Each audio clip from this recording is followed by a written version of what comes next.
when you need to know. KCBS AM, KFRC FM, and HD1. San Francisco, Oakland, San Jose, and Odyssey Station. 7 o'clock. Nearly 20,000 nursing jobs have disappeared in the past month across the U.S., much of the loss in hospitals, nursing, residential care facilities because of the COVID-19 pandemic. These healthcare pros are burnt out, not happy with precautions being taken, or just don't have the resources they need for the job.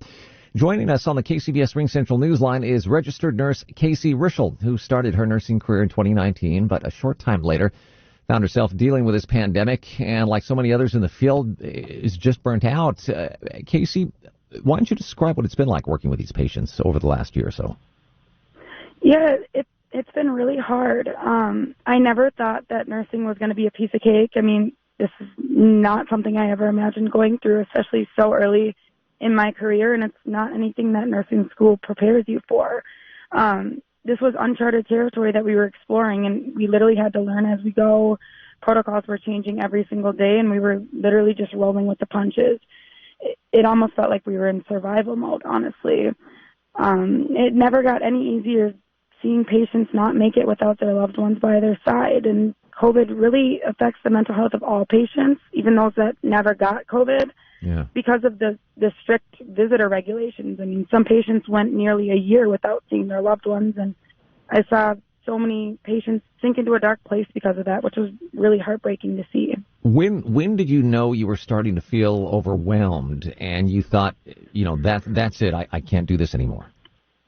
I mean, honestly, in the beginning, it hit us hard, and it didn't take long, because there were some days I'd wake up in the morning and it would get harder and harder to get out of bed because I didn't know how tough my work day was going to be. And work took all of my energy out of me. So basic things like grocery shopping, laundry, things like that became major tasks. And it only took a few weeks, and I was starting to feel really physically, mentally, and emotionally exhausted.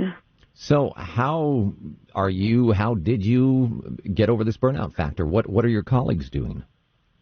I mean, that's the biggest factor, is I had to lean on my colleagues and just rely on them to help me out. And Volunteers of America is the company I work for, and they're really great about recognition, and it made me feel very appreciated that my hard work was worth it. And that really helped me keep going and motivated me to stick with it. What are you doing these days? I, since then, have been promoted to nurse manager, so that is my current position.